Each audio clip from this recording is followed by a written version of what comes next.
čelapinke.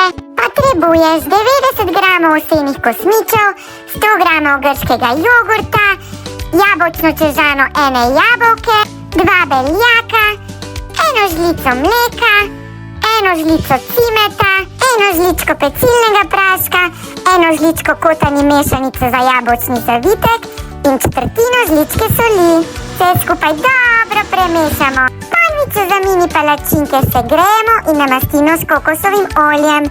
Na njo nadevamo maso, pečemo 3 minute in obrnemo. V veliko ponev damo žlico kokosovega olja, žlico javorjevega sirupa in jabolka narezana na koščke.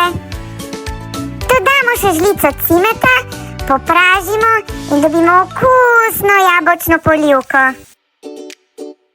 Takole, moje jabolčne čelapinke so pripravljene.